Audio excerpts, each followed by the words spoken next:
have now the young generation, like Prime Minister Trudeau, that we penetrate the cabinets.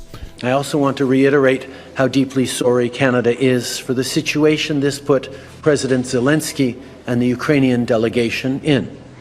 It is extremely troubling to think that this egregious error is being politicized by Russia and its supporters to provide false propaganda about what Ukraine is fighting for. Why does this government treat Alberta like a fart in the room that nobody wants to talk about or acknowledge? I heard her say a word that I know is distinctly unparliamentary, and I think she may want to withdraw it. The word was F-A-R-T. We love your Mr. Trudeau. I mean, his family's always been such big fans of our flag.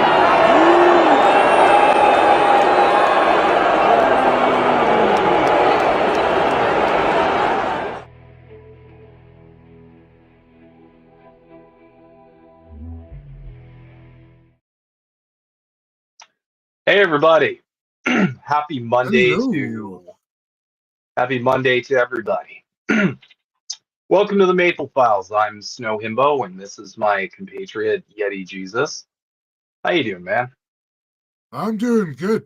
Good. Just trying to figure out how we're gonna get out of this crazy mess that these rich Yeah. folks got us in.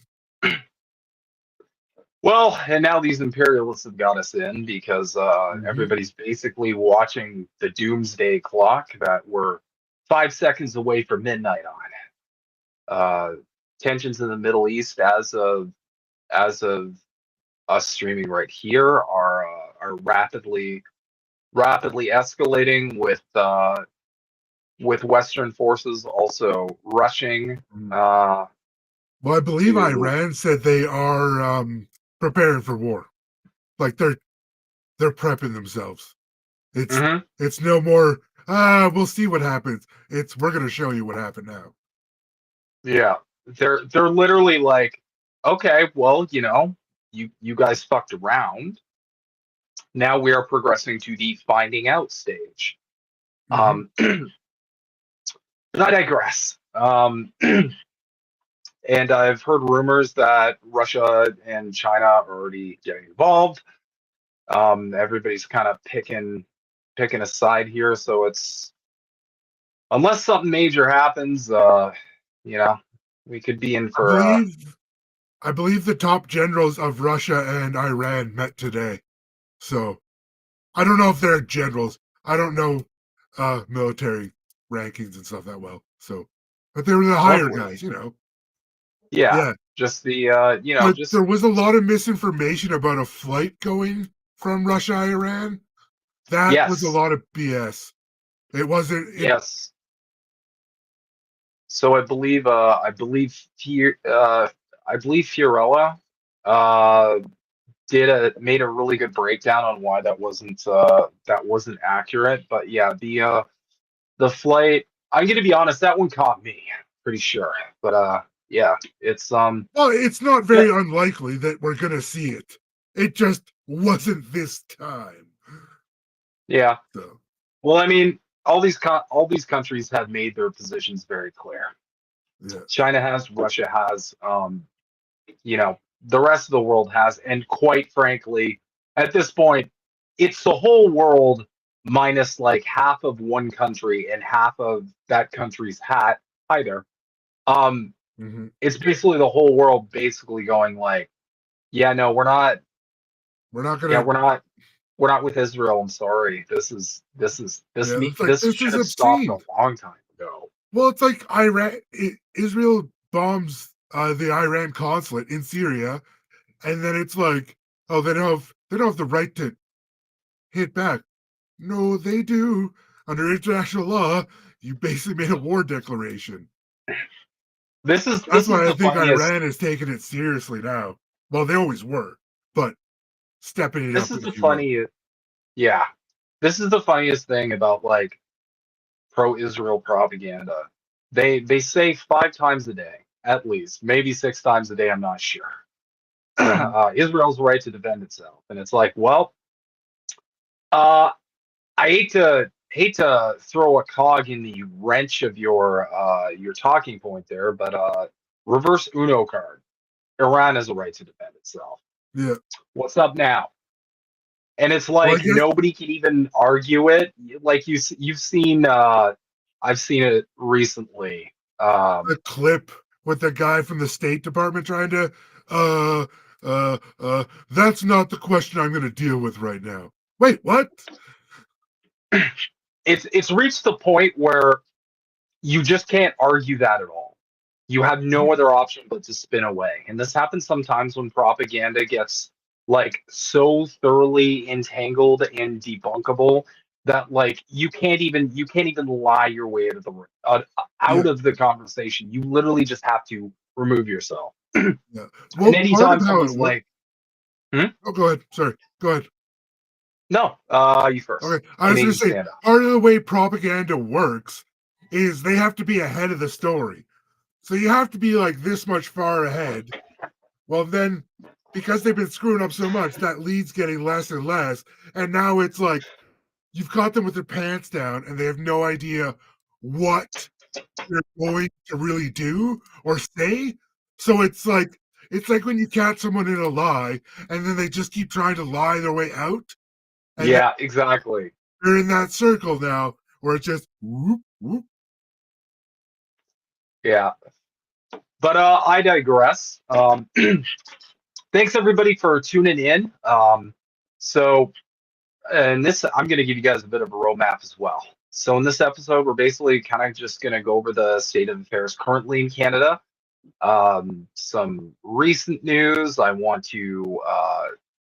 Our politicians are, I guess, just copying all of the dumb political tactics of America, and they're just running with it, which is borderline hilarious and depressing thoroughly, because I keep deluding myself into thinking like we're better than that. We're not this bad. Yeah, we just are. We just have to maintain that veneer of like, I don't know, decorum. We have more decorum than the States.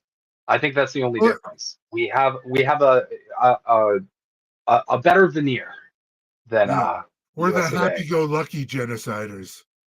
Mm-hmm. Oh, it was just an accident. Oopsies. Yeah, we just say sorry as we slide the knife in, which is a far cry Essentially, yeah. that I employ often. So I want to get started with a very recent article from the Hub. Fraser Institute: Canada's living standards are falling behind the rest of the developed world. This month, Deputy Prime Minister Chrystia Freeland proclaimed that Canada is the best country in the world, but it's a hard statement to square with the evidence.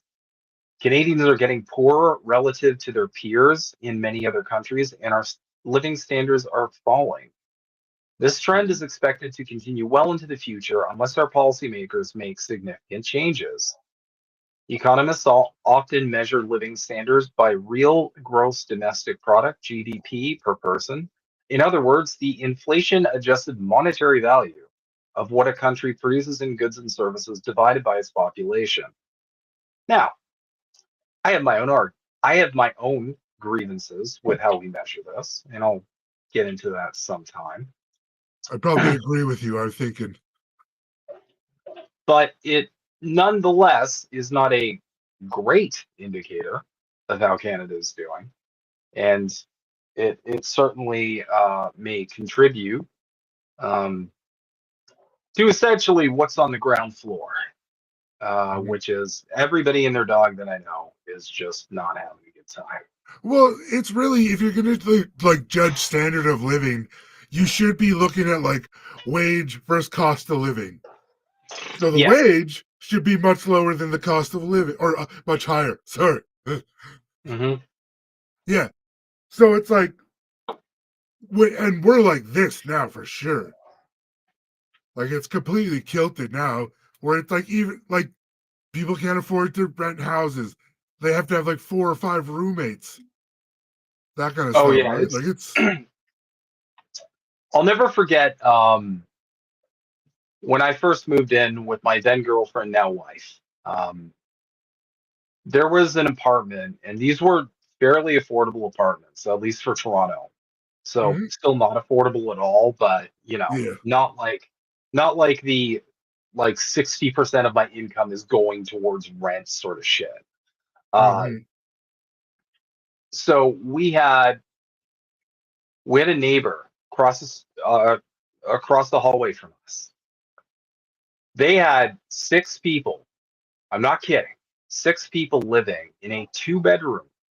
6 people in a 2 bedroom. And I remember the neighbors complaining like, "Oh, they're drunk all the time," and I'm like, "Wouldn't you be? That sounds And, like, horrible." well, yeah, like, just like, even if it's a family, that many people in that small of an area is hard. Yeah, for You sure. can't get any kind of privacy at any time, which people need. People need to have time where they can just decompress by themselves, even for a few Hmm. minutes. Oh, also, hello, future homestead. I just wanted to say hello before I forgot. Oh, hey man, happy Monday to you too, my friend. So yeah, there's definitely some criticisms with this measurement specifically, um, Mhm. but it doesn't really apply because it doesn't really apply to what they're reporting on because realistically, like a more fairer to the working class measurement would probably just mirror this at this point. Um, the cost of living skyrocketing, wages are stagnant as hell. Uh, Mhm. we've got a home ownership crisis. I don't even think it's a crisis anymore. I think it's just a reality that it's like you're not owning a home. That's it. Sorry. Yeah, well, and the stock market is about to collapse again, probably worse Yep. than in 2008. Like, it's gonna and that's gonna be really bad because then all of a sudden it's like, "Oh, we've gotta bail out the billionaires again." We we have Yeah. nobody working to bail them out with. You know what's really interesting? In times like this, I notice the capitalism is a great system. People are very quiet. I just, usually they're pretty cocky. Mhm. But when something like this happens, I notice they're very quiet. Yeah, And I think that's because that evil socialism rears its head to to bail out the billionaires. And a yeah. lot of people argue like a lot of anarcho-capitalism types, also known as my uh, mortal enemies, if you will, they'll argue, well, that's the problem. Um, if there were like competition and we didn't bail these companies out, then it would be a better system. And I'm like, no, it would just collapse. You don't Yeah, understand. we'd have empty buildings everywheres. Like, like I use the Rogers example nowadays. I'm like, you don't understand how this works, okay? If Mhm, we just let this stuff collapse, like there would be a domino effect on a level that you would not be able to comprehend. mhm. Like, We just need to take the companies from these people, is what they need to do, but also not have them run by a current government. So, it's a bit tricky there. yeah, well, we need a lot of industries that need to be nationalized, but we also need a government that is like not going to mess up the bag. And I don't Yeah, trust neoliberal. I don't trust neoliberals in government. I don't trust conservatives in government either. Frankly, I don't trust a no. lot of orgs in government because they always end up working for the wrong type of people. Mhm. Okay. As noted in a new study published by the Fraser Institute from 2002 to 2014, Canada's GDP per person growth roughly kept pace with the rest of the OECD. But from 2014 to 2022, the latest year of available comparable data, Canada's average growth rate declined sharply, ranking third lowest among 30 countries over the period. Consequently, in dollar terms, Canada's GDP per person increased only $1,325 during this time period, compared to the OECD average increase of $5,070, all values in 2015 US dollars. So just like look at this. Just like look at this chart. Ooh, 0.06. Look at us go. Yeah. We're not we're pretty down bad. Yeah. We're very down bad. That's just it's pretty depressing.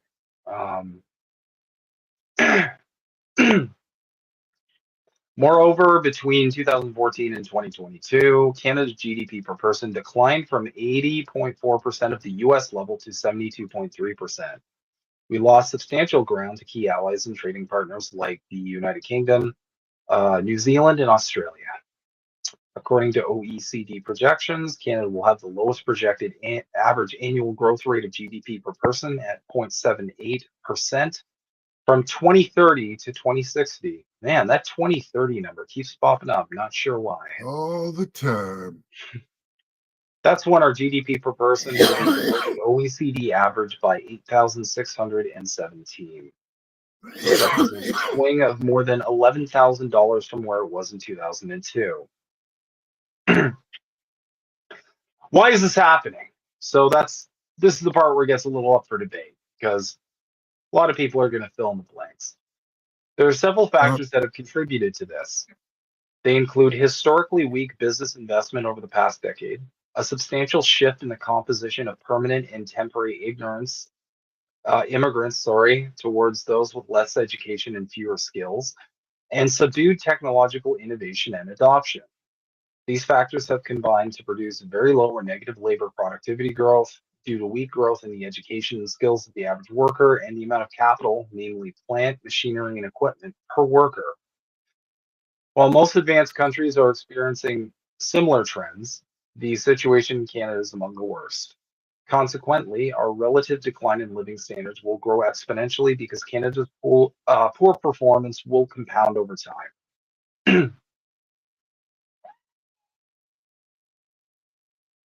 And then we have how do we change it?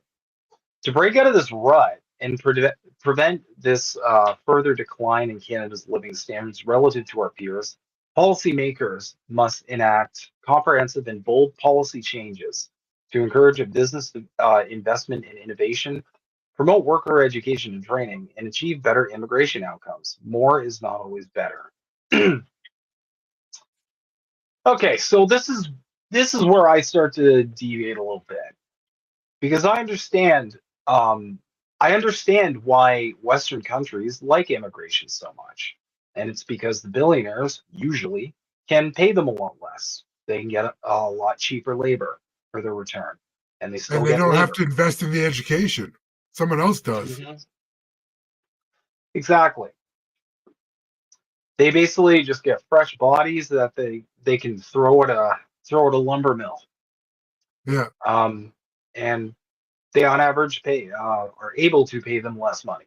That's why they like them. Well, I know years ago they started letting restaurants bring in help from overseas, and they would pay. I don't know if they were paid the exact same, but basically they were on working contracts, so they had them by the balls.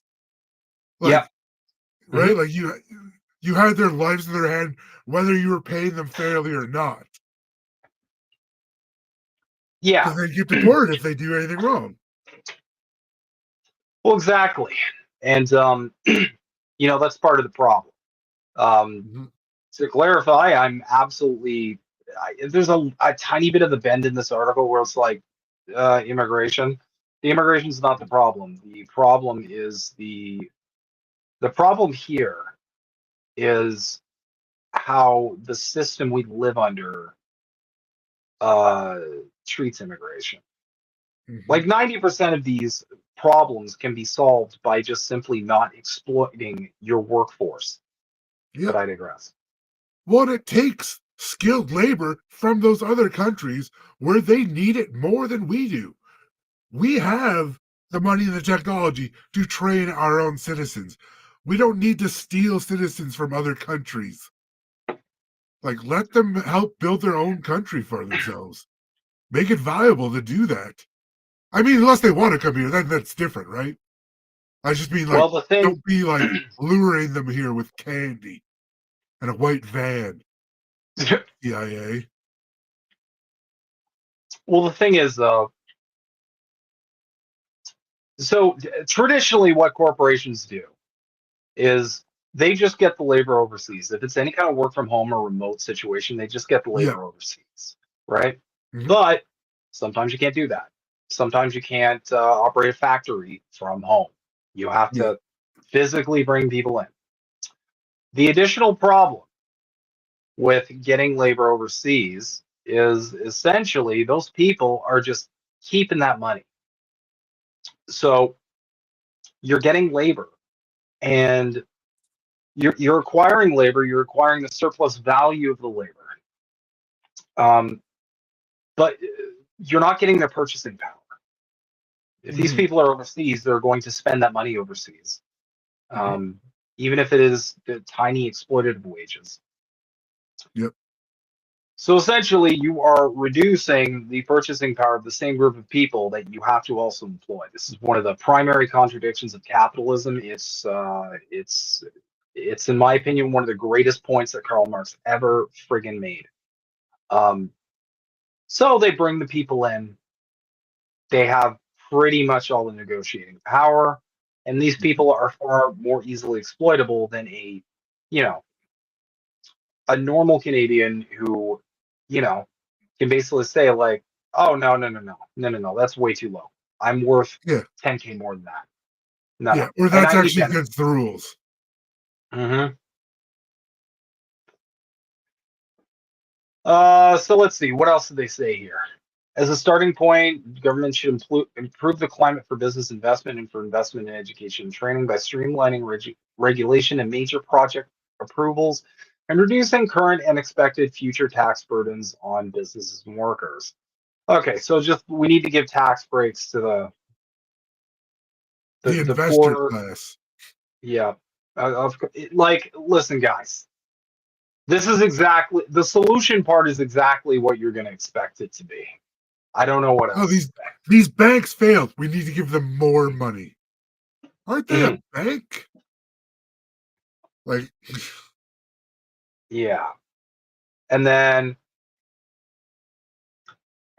and then the levels of government debt and debt interest costs are approaching thresholds of unsustainability not seen since the 1990s. They must exercise spending restraint to put their finances on a more sustainable path. I would just like to say that this is, and we will get into this further in a future episode, but that's actually pretty friggin' hard to do under capitalism, especially since, as we're seeing right now with the massive collapse, the government usually has to end up bailing out all these giant industries and corporations when the system finally craps the bed, as it reliably does every 5 to 7 years. oh, you got to Let's see. figure out how to keep that Ponzi scheme going. The stock market's not going to Ponzi it way it's out. Yeah. So that's how we're doing cost of living wise. And there's a bunch of other articles just giving you guys a baseline on how we're doing up here. We're not doing great. And it's not entirely dissimilar to what's going on in America or many other Western countries out there. But we're getting hit the hardest, frankly. Well, I met a guy from Croatia that lived in my old condo building up at my old home, and one of the things we talked about, he's like, the cost of living here is insane. He's like, it's how do you guys manage? And like, he was working for the sites and stuff too. Like, he was making good money, but he's like, it's so expensive, everything. Well, our government's filled with landlords, literally. Yep. And yeah, they're not doing anything about the problem. Um, you know, our minimum wage is better than say America, but it's still not. It's not even close at this point. You can't. It's not an It's hard. equitable. It's hard to even rent something in minimum wage. If you're working minimum wage, and don't forget, guys, minimum wage used to mean the minimum amount of money you needed to make to like have a home, support a family under like one income, have children. That's what minimum wage meant. Now it doesn't mean anything. Minimum wage doesn't have a definition anymore. It just means the minimum amount of money that employers can pay you. That's it. It used to mean a lot more than that. It doesn't anymore. No, Because now you're exactly correct. And there's nothing to measure it against either. Like, what are you measuring this by? How do you determine the minimum wage at this point? Because at this point, it just seems like vibes. Because like, it's not the minimum amount to. It's not the minimum amount to what, pay your bills and rent a flat, because it's not going to cover that. Nope. There's no like minimum wage just means like that's the minimum and that's it. Used to mean we can't pay you lower, but we would. Anyway, that's how we're doing. I was just saying yes to Max there in the chat. Oh gosh. Comments.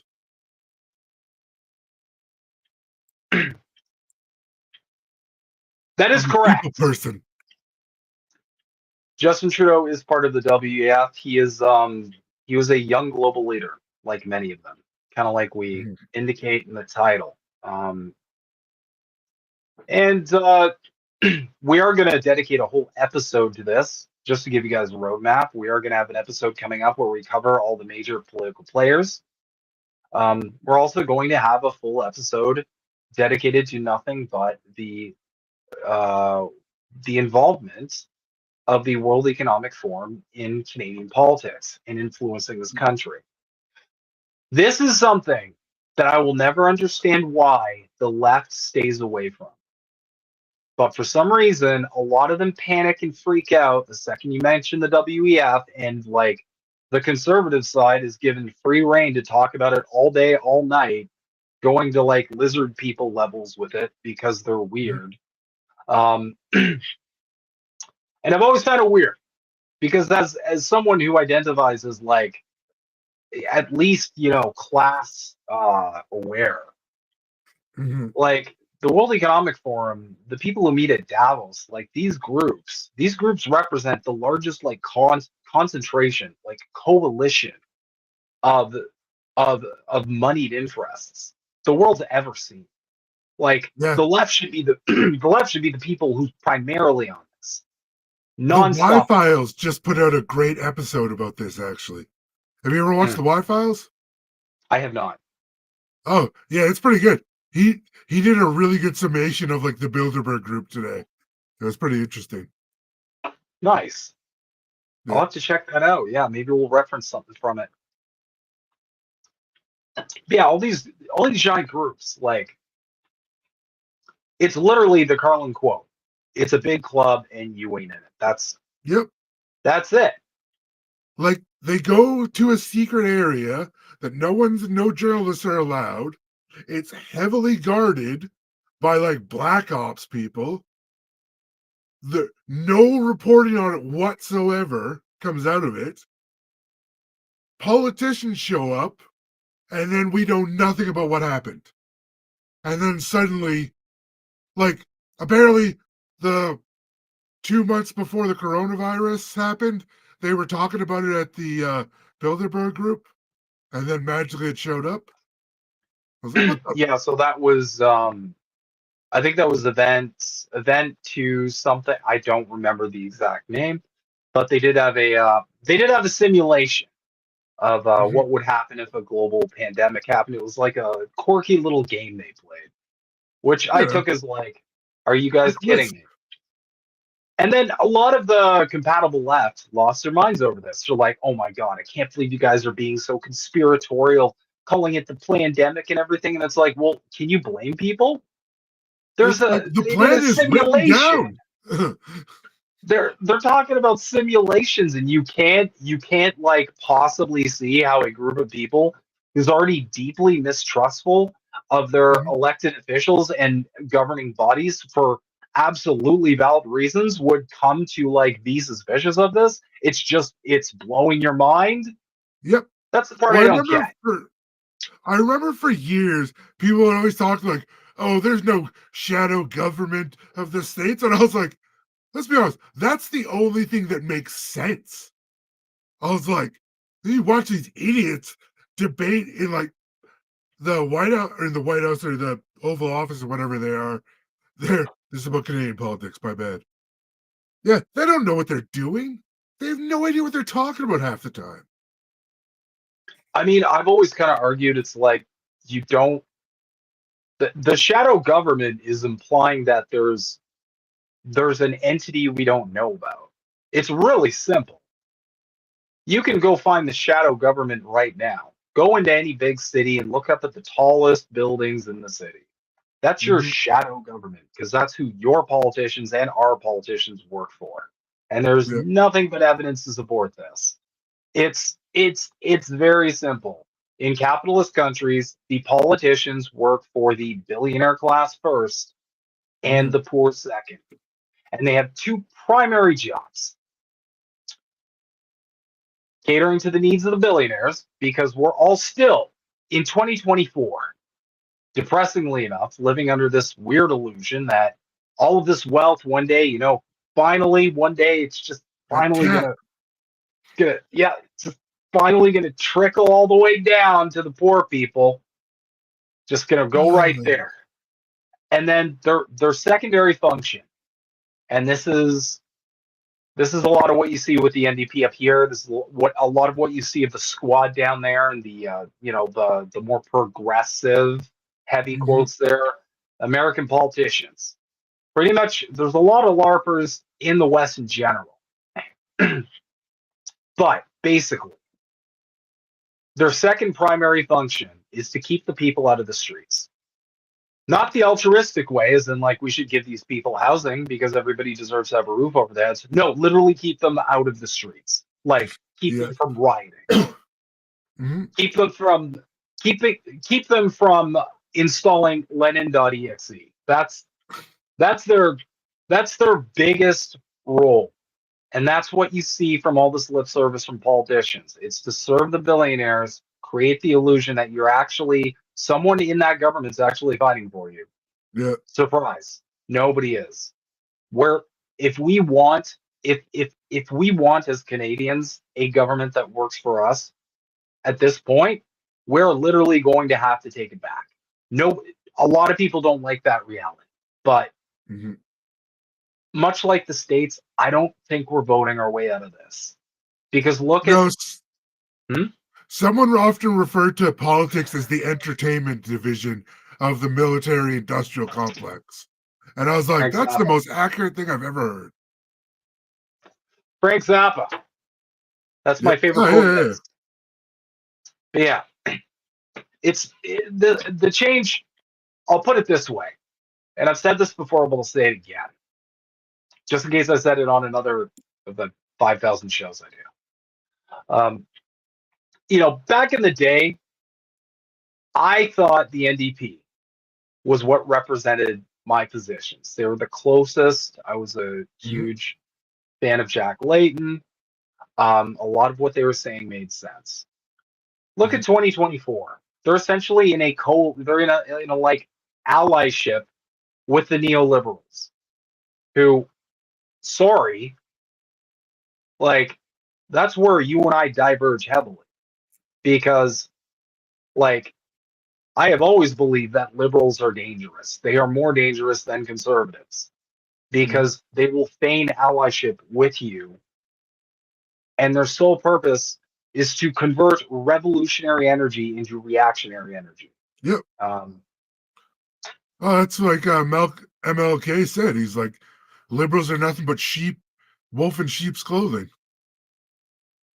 yeah. So I think the direct quote was that like the conservative is the wolf. You see him coming.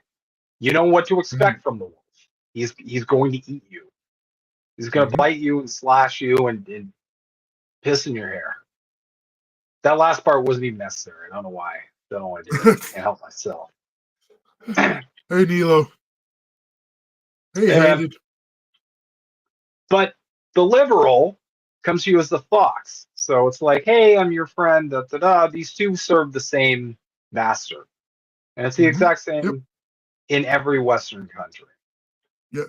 It's the controlling the opposition. You control both sides, and then you don't have to worry about in the middle. Especially true up here, because everybody talks about the World Economic Forum. They don't just have their hands in one party, guys. Mhm. Yeah, They have their hands in every party. it's all the way through. And for all the And big then of talk course, here, you got our politicians who get upset because someone said fart in the House of Commons. It's like, how is that what you're concerned about right now? Like, it's no different from like the Mean Girls stuff that AOC yeah. and MTG get into when they're like bickering. Oh, It's all yeah. just this is all just pro wrestling. It's no different. Mhm. Yeah.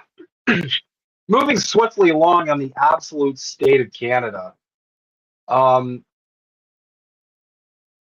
politicians are having a normal one lately. Well, at least their social media managers are. This was interesting. Pierre Poilievre, who is basically our great value Trump, I guess, at this point, because he's just like he's leaning hard into like everything those We'll call nutters are him Giant doing. Tiger. Call him Giant Tiger Pierre. We'll call him the Giant Tiger Trump. Giant Tiger Trump. Sign here to have a prime minister who doesn't admire basic communist dictatorships. How to do communism. And it's just like a circle of right-wing talking points, which, I mean, you know what? I'm going to try it. I'm going to debunk every single one of these just real quick. Establish a new establish a new communist utopia. Okay, so Marx and Engels were never utopians. They wrote an entire book on this. Rob or kill the successful. If they're referring to the actual like revolution and the seizing of the means of production, that was done in an effort for everybody to be successful. Yep. I don't get the robbing.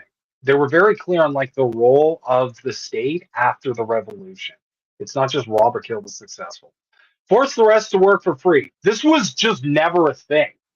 Yeah. I don't know where they get this point. I Because they don't think know capitalism is money.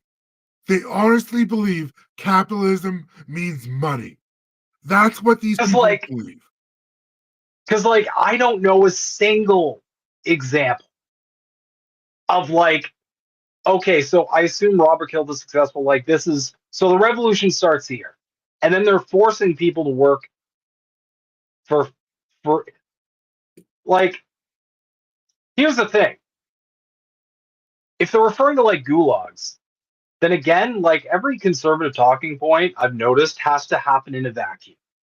It has to happen in a vacuum because if we're talking about gulags and any kind of labor from gulags, if you take that out of the vacuum, you have to compare it to the United States prison system, which was larger and far more exploitative than anything related to gulags whatsoever, and it's not even close. But again, they have to argue this in a vacuum.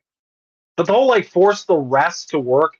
Oh, sorry, slight correction. They mean force the rest as in all the people they didn't rob or kill work for free.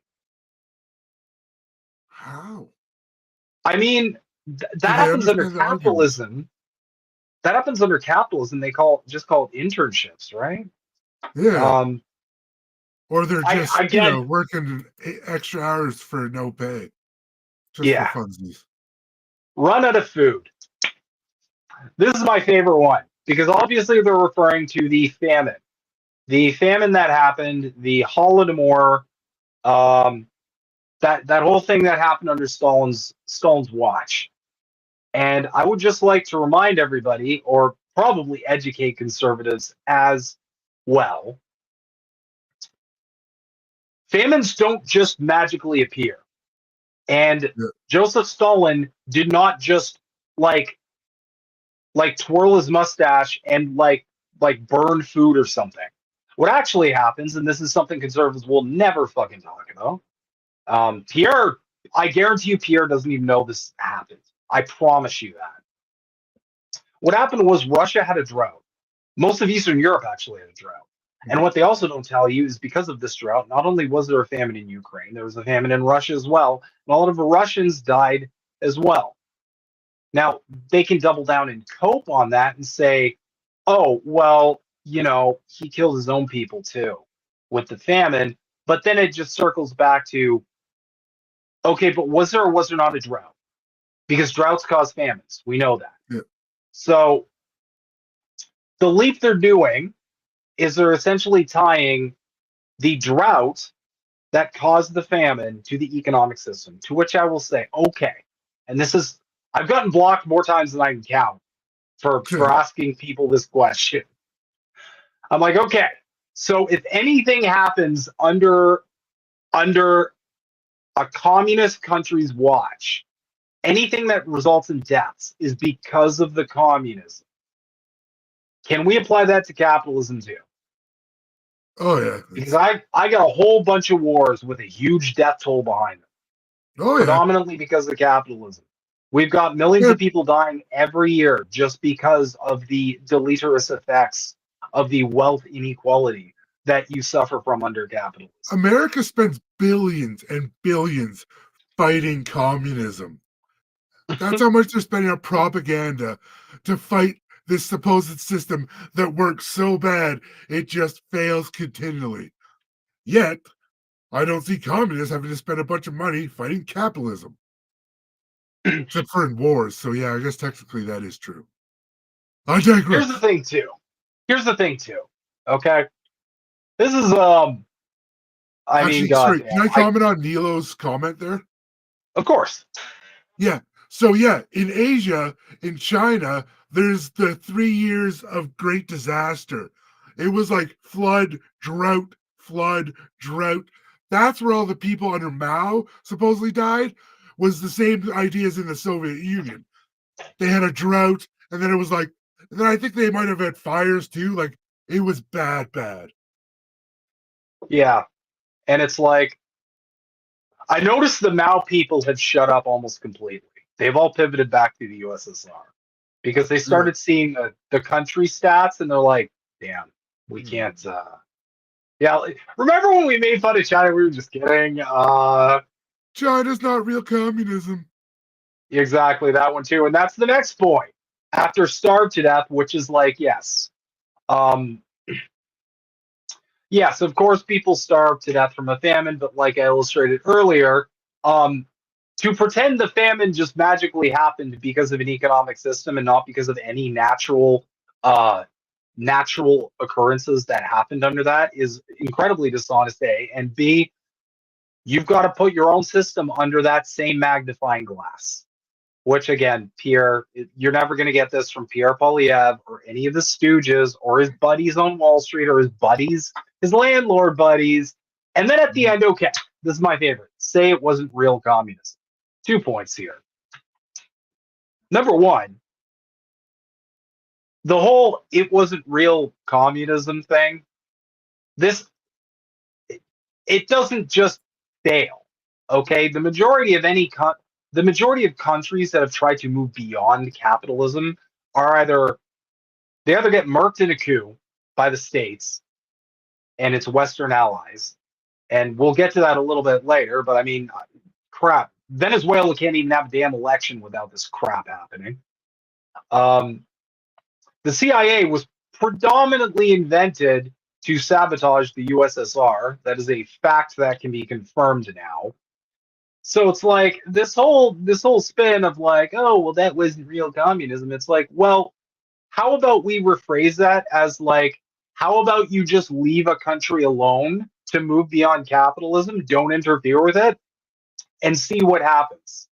Yeah, Except we know what happens, but yeah. I'll go a little easy on that, on any conservative leaning people who may be witnessing.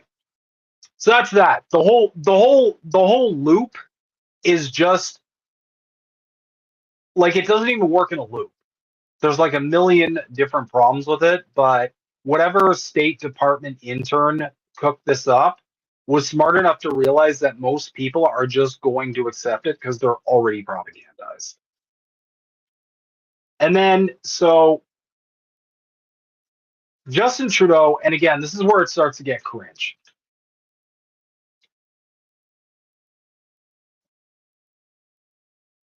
I'm not kidding. That was his reply. I think this guy needs to touch grass. Oh my goodness. So that's where we're at, people. He's literally sitting there like asking one of his like social media handlers, "Hey, what do the kids say that's really funny nowadays? What's a cool like hip term that'll endear me with the youths?" Or he'd probably Yeah, say something like youths. But probably. It's just it's it's such an absolute sham to have people talking like they know what they're saying, and so many people just blindly believe them. It's just well, and then you've got idiots like Viva Frey, who yeah, who thinks this is socialism? Buddy, this is capitalism. under your socialist, he's so close too. He's pointing out accurate problems. Look at the thing he's noticing. In 2022, nearly 1 in 5 households, 17.8% across the 10 provinces, reported that they experienced some degree of food insecurity in the previous year.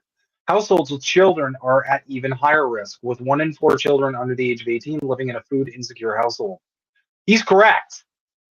And then he Yeah, has to insert socialist under it instead of the correct conclusion, which is Canada, by every definition of the word, is a capitalist country. So yep, again, if we're going to do this whole let's blame all of the ills of the system on the system, sorry, Viva, this one's on your system. exactly. They don't want to take any. They don't want to take any responsibility for the things they've done. It's always someone else's fault. Mm-hmm. Oh, it's China, Russia, Iran. Eh. All it is, it's like children blaming everyone else. Nobody wants to take accountability for that they've been lied to or any of that kind of stuff. They just want to keep blaming someone else. It's never the What is that? democracy we voted for. Yeah, but I'm gonna do a quick excerpt just because, yeah, we're doing the same thing up here, where it's like Justin Trudeau's a communist, blah, blah, blah. I'm going to do a little excerpt from one of my favorite Lenin pieces called Two Utopias. And I'm just going to ask you guys if this description reminds you of anything specifically. The liberal bourgeoisie in general, and the liberal bourgeois intelligentsia in particular, cannot but strive for liberty and legality. Since without these, the domination of the bourgeoisie is incomplete, is neither undivided nor guaranteed. But the bourgeoisie is more afraid of the movement of the masses than of reaction. Hence the striking, incredible weakness of the liberals in politics, their absolute impotence. Hence the endless series of equivocations, falsehoods, hypocrisies, and cowardly evasions in the entire policy of the liberals, who have to play at democracy to win the support of the masses, but at the same time are deeply anti-democratic, deeply hostile to the movement of the masses, to their initiative, their way of storming heaven, as Marx once described one of the mass movements in Europe of the last century. The utopia of liberalism is a utopia of impotence in the matter of the political emancipation of Russia, a utopia of the self-interested moneybags who want peacefully to share privileges with the Perishkoviches and pass off this noble desire as the theory of peaceful victory for Russian democracy. The liberal utopia means daydreaming about how to beat the Bolsheviks without defeating them, how to break them without hurting them. Clearly, this utopia is harmful, not only because it is a utopia, but it corrupts the democratic consciousness of the masses. So, real quick, do any politicians come to mind with that description? All of them? Pretty much. And to explain this, a little further to our American comrades in the chat, up here in Canada, we essentially just have different flavors of neoliberalism. You guys sort of have that in the States too, but it's much more extreme in its posturing. But the point I was making by quoting two utopias there was simple. Despite all the posturing and insistence from the conservative apparatus of Canada that Trudeau is some kind of socialist Marxist sort of dude, Justin Trudeau is the very person that Lenin is talking about in that. He is identical to it. But again, this kind of goes into another thing that we see happening in Western countries, which is what I like to call Overton window management, which is essentially there's a range that you are allowed to have political opinions. There's conservative, there's liberal, and in Canada, this Overton window is firmly in neoliberalism. Do not get yourself twisted. It is firmly planted in neoliberal capitalism. So if you go too far in one direction, you're a communist. You're a evil socialist person. If you go too far in the other direction, you're like a Nazi. But in reality, it's just a window that's set firmly in the center. Like too far in the center and sliding to the right to the point where it helps absolutely nobody except the wealthy. And that's what we're seeing here. That's what you see in the States too, with everybody calling Joe Biden and Kamala Harris. What are they calling her? Comrade Hala or something? They're getting really bad. It's so hard to watch this stupidity. And just not be like, pay attention for 5 minutes. Just 5 minutes, guys. Also, there's no, much like the States, there's no discussion on policy.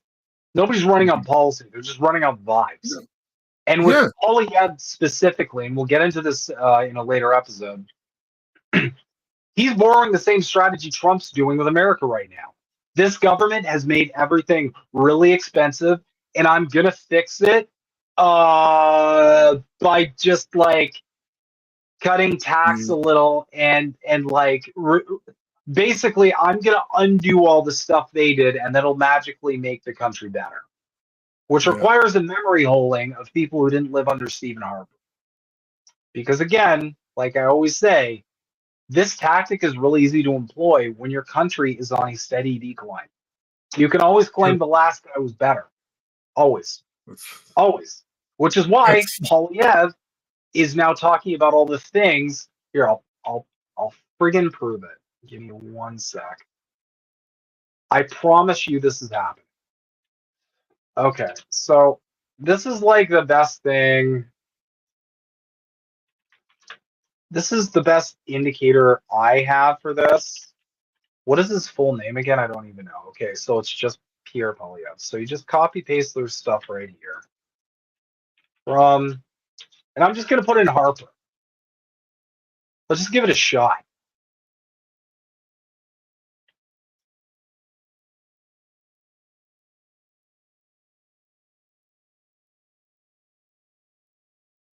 Okay, so again, we've got the yearning for a simpler time here. Thank you, Prime Minister Harper, for leaving Canada with low inflation and even lower taxes. So again, you have this revisionism and this yearning for a better time, and this is a really interesting tactic they play. Because again, if your country's on a steady decline, you just look at the guy before the last guy and you say, that was the guy that was doing better. We're going to do more of that. And then the liberals do the same thing. They'll come in and be like, oh, these conservatives, they did it with Harper. These conservatives have just made a mockery of everything. We're going to go back to a better time. And they just keep cycling this forever. You're seeing in America, Trump's like, under me, my stuff was better. Under Biden, it's worse. And then, before that, like Biden was running on like, under Obama, this was better. Under Trump, this is worse. It's the same thing. When you're in free fall, this is the easiest layup. No, it's a really good point though, because it's just a steady decline. It's always, well, maybe if we try this one again and just keep switching, that's gonna fix everything, right? Like it's obscene. But our politicians are not done with copying. So you guys have probably seen one of the main campaign strategies in America right now is using the word weird. Just using the word weird to describe conservatives. And it's an effective strategy. It's primarily an effective strategy because the entire conservative brain is built around painting the other side as the weird ones. They're supposed to be the normal common sense ones. They're the ones who are like, we're the adults in the room. We need to come back to reality. Seeing this a lot in the States where they're yelling at the cloud over LGBTQ issues and other culture war stuff that I remind you, at the end of the day, does nothing for the food that you are putting on your family's table, but that is kind of the design. So our politicians are now copying this. They're doing the same strategy that the Harris campaign. This is just weird. And are you okay?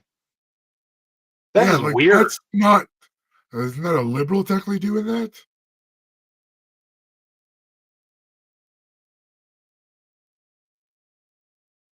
Definitely a liberal. It's probably Justin Sock again.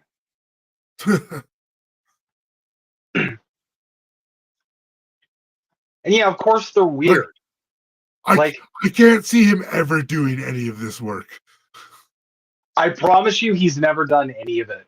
He just puts on a plaid shirt and he just poses. Like, look at the way he's holding it. Guys, I'm human. That's the best description of Pierre ever. Look, guys, I am a human being with human things that I am doing. I have thoughts and emotions. Pretty much. So yeah, that's pretty much where we're at. As far as political campaigning lately, I guess they're just control C, control Ving American strategies. We're like, it's weird. We're starting to really lean into the America's hat thing, like really hard. Well, it's almost like the Mean Girls movie has just came to politics. Yeah. And then you got just weird stuff in general. If someone can break this down as to what this means, I have no idea what it means. This is the NDP, and I am really confused.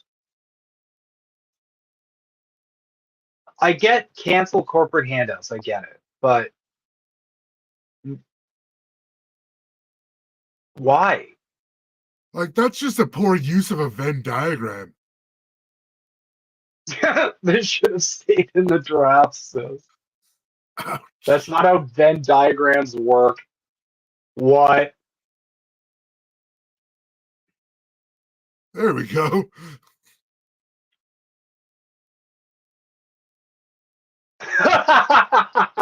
This is fire everyone and let a Jack Layton chatbot run the party. Oh my god. We'd probably do much better. It's the only Like, time I'm first gonna off, be pro AI. first off, like, why Venn diagrams? Is this another like emulating? Wait, I think this is also like an emulating America thing. Because didn't Kamala Harris make some weird comment about Venn diagrams? Yeah, I think she did. Did it follow with a cackle? Because if it didn't Mhm. have a cackle, it's not true. That's if Kamala says a word and there's no cackle, it's like a tree in the woods. Yeah, but what also like really weirds me out about this is like, do you not understand how Venn diagrams work? Because they're No, supposed to they don't. highlight similarities versus differentiations. So if it's all cancel corporate This shouldn't handouts, have corporate. well, they should also like cancel corporate handouts. This should just be a circle because it's all the same stuff. Yeah. Also, like cancel corporate and handouts, like, and then like, okay, but like, why is corporate over here if corporate's over? The more I'm looking at this, the more confused I'm getting, which That's is fair. impressive. Next. This is impressive levels of I have no idea what is going on over there. And the fact that they It's didn't just delete it bad. too. Yeah. They're The fact probably that still they trying to figure out what's wrong with it. They're like, hold on, I'll delete it as soon as I figure this out. Don't. Yeah. That's just, yeah, I don't know. It's just it's very it's very concerning. Now up next we got a story you shared, I believe, that we didn't get to last time. Is it the spine one? Yeah. Yeah. I really like this article just because it basically shows a great example of like how Western hegemony works. They Mhm. do something and then they get caught and they're just like, they did that on their own. But over here, that's all because of that one president, Putin. He controls Mhm. everything. But over here, no, just individual choice. So basically, what Canadian. happened Mhm. is essentially what Go happened ahead. is they took a drone to spy on the New Zealand soccer players watching during practice, the Canadian Olympic team. Like, Mhm. just play the game. Like, the whole point of the Olympics is sportsmanship. It's absolutely pathetic to see this stuff all the time from these so-called Western democratic countries, and then they claim China, who's been through more tests than any other country with a lower percentage of positive results, is somehow the big cheater in the room. Of course, because like again, they have to have a different. This is one of the core tenets of fascism. You have Mhm. to have a different set of rules for your enemy than you have for yourself, Mhm. because you have to maintain the narrative. You need you need enough playing room with any of the other, so to speak, that you need enough like narrative playing room so that you can always depict them as the enemy and yourself in a favorable light. Which is why they break the rules for other people and there's no fairness or like equal footing. Mhm. Yeah, basically what happened was a soccer staffer was arrested for flying a drone over a New Zealand women's soccer team practice.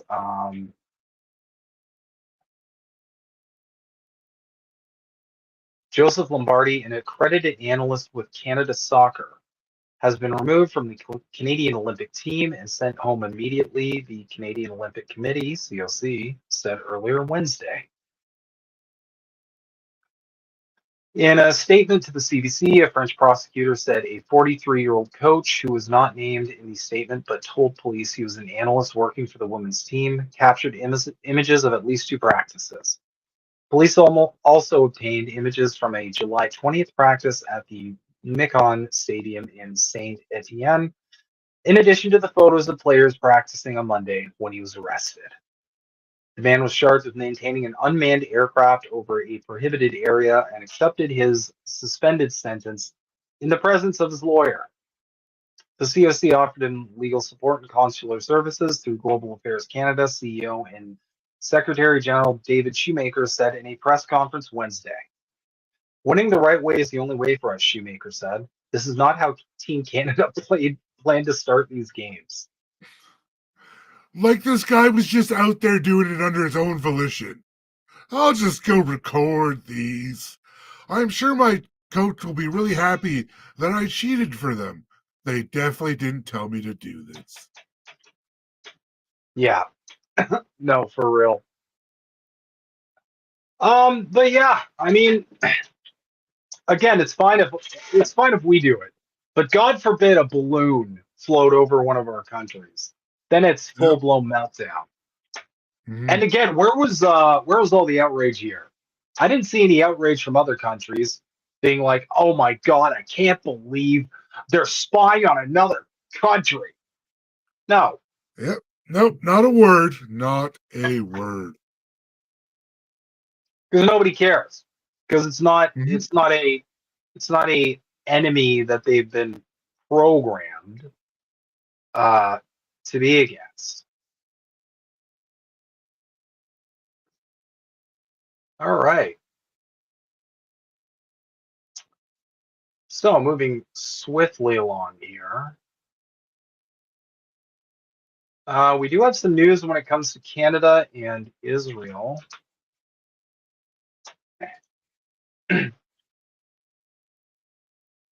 So this is the Canadian favorable opinion of Israel. Unfavorable, 55%. Favorable, 27%. Net, minus 28%. Which is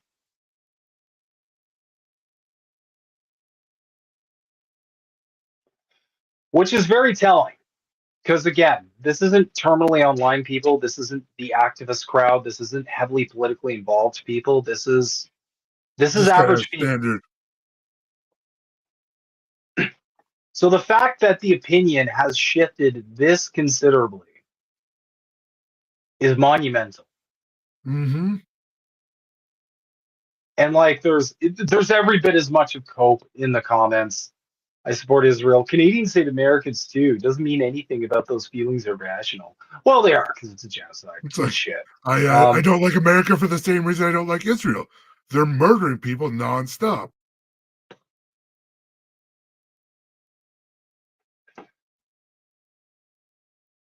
The 27% are racist beyond stupid or both.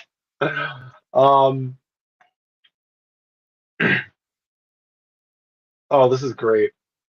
Hey, Israel should stop killing Palestinians. You're an anti-Semitic. Yeah. And the support in the comments is a mix. You got some good stuff, and you got some really cringe.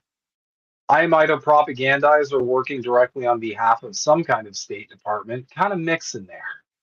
Mm-hmm. It's hard to tell anymore too, but it's absolutely unhinged because they're not even being realistic. All they keep talking about is October 7th, like that's when the thing started. There hasn't been 60 years of occupation by the Israeli terrorists.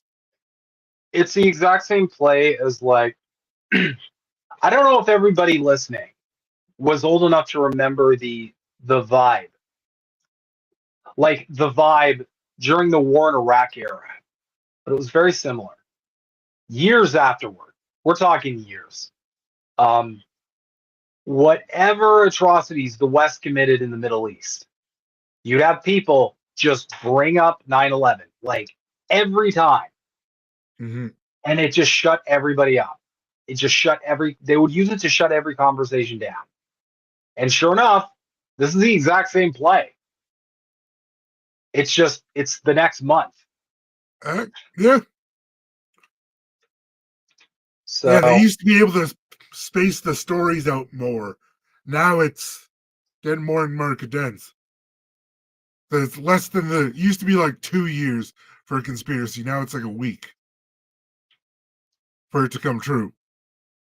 Pretty much, yeah. We do have some good news, though.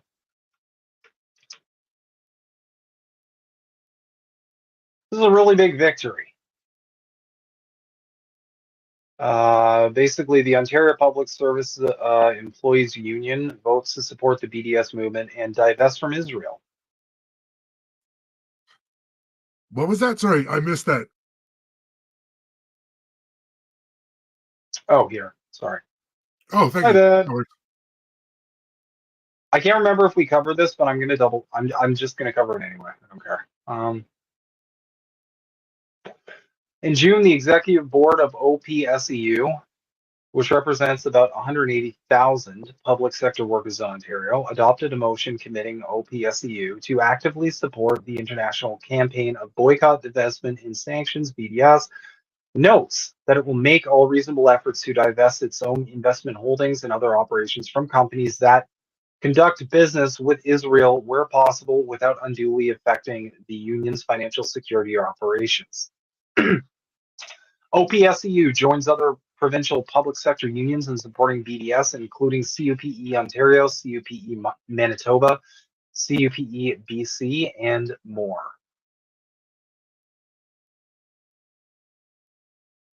This guy's too angry.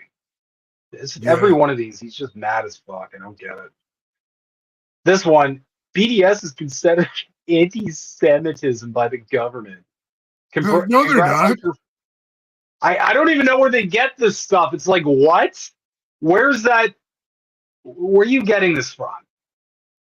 It's absolutely unhinged. This is like the epitome of propaganda happening now. It's just like, oh, these got to be like bots and stuff. And then you're going to find out they're like, no, these are real idiots. They're real idiots. Congrats on performative virtue signaling that opens the door to lawsuits from Jewish union members. This will surely free Palestine. What is this dunk? And I'm like, Cope and Steve, Judd. Yeah, like I don't know what he's trying to even prove here. Like he's just talking. He's just like flexing that I guess the system is rigged against, like, I don't know. Yeah. The propagandists always use virtue signaling though. And it's a tactic to like invalidate whatever they're saying. So it's like, oh, it's virtue signaling, nothing's gonna come of it. But what they're trying to convince you is like nothing's gonna come of it, so don't support this. So just like get demoralized and like move on to something else. No, it's similar to how they always call the other people terrorists. It's to elicit a response in you. Exactly. No, that's exactly it. And that's pretty much how it's always been. Sorry, I just noticed this should be fine. Trending in Canada, World War III, and then Iran. That's good. Really good stuff. Great. I love this timeline. Telegram to see where Iran is. Yeah, that if you got anything to break, we'll break. I know where Iran is. I meant where we are at in the war. Yeah. I'm not completely stupid, just mostly. Oh, if you've never subscribed to my Telegram thread, it's the Yeti Lines. Subscribe to the Yeti Lines, y'all. This was a really good article. Now, everybody, if you are not checking out the Canada Files at... Sorry, it's Shogun that's in Tehran. Oh, shit. The Russian... Yeah, so yeah, it's the big guy. Okay. Well, I guess they're gearing up for the show. What? So this is from the Canada Files. If you guys aren't checking out the Canada Files, go check them out on Twitter. View their great content on thecanadafiles.com. Yeah, just really great work here. Canada prevented Venezuelan Canadians from voting in presidential election. The Canada Files can confirm that Venezuelan Canadians were blocked from voting in Venezuela's 2024 presidential election. Venezuela's Deputy Minister of Foreign Affairs for North America, Carlos Ron, responded to this outlet's questions sent after seeing Canada block Iranian Canadians from voting in Iran's presidential election. This Canadian government move has precedent. Back in 2018, Canada formally blocked Venezuelan Canadians from voting in Venezuela's presidential election. In November 2019, after leading the Lima Group, seeking the ouster of President Nicolas Maduro since 2017, Canada recognized attempted coup leader and then interim government leader Juan Guaido's Canadian representative Orlando Vieira Blanco as Venezuela's supposed ambassador to Canada.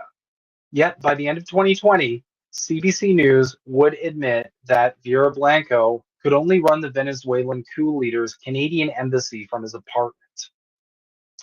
By January 2023, Juan Guaido was voted out as the leader of the Venezuelan opposition interim government as their attempts to force Maduro out had failed. Rumors were swirling by December 30th, 2022, and on that day, the Canada Files asked Global Affairs Canada if the Canadian government still recognized Juan Guaido's as Venezuela's legitimate interim president of Venezuela. GAC did not respond until January 4th, 2023, saying that it would review and assess the implications of the decision to oust Guaido as opposition leader. GAC made a public statement on January 6, 2022, indicating that Canada respects the decision taken to change the structure of the interim government. Notably, in GAC's answer to the Canada Files, it said that Canada wanted to see a return of fair and free elections in Venezuela in 2024. They have them. Yeah. Do we? Nope. Because when I think of free and fair elections, I think of maybe voting for a candidate who's going to bring about electoral reform. And then when I vote for that person and they get into office and they don't do that, that doesn't really seem very free and fair. Yeah. Kind of seems a little rigged, if you ask me. Mm-hmm. Nonetheless, this Canadian statement came after having blocked Venezuelan Canadians from voting in the 2018 presidential election, which was already quite eye-catching. Canada's supposed determination to see free and fair elections in Venezuela in 2024 would not be matched by its actions this year. Carlos Ron, Venezuela's Deputy Minister of Foreign Affairs for North America, confirmed to the Canada Files that, to this day, Canada has not granted full permission for a Venezuelan diplomat to return to our embassy in Ottawa. This prevented Venezuela's government from opening a voting center since they had no diplomatic representative in Venezuela's Canadian embassy. By preventing the Venezuelan government from opening a voting center, Canada blocked thousands of Venezuelan Canadians from voting for their next president yet again. Yet Canada would quickly cast doubt on the legitimacy of Venezuela's presidential election. The shamelessness of Canada's push for democracy, further exemplified by Canada blocking Syrian Canadians from voting in Syria's 2021 presidential election, truly knows no bounds. Democracy doesn't simply include Venezuelan Canadians from being able to vote in their home nation's elections, according to Canada's government. Yeah. So basically, if we like the results, it's democracy. If we don't, it's rigged. We're doing the same stuff, y'all. I'm pretty sure if you're preventing Venezuelan citizens from voting, that would be referred to as election interference.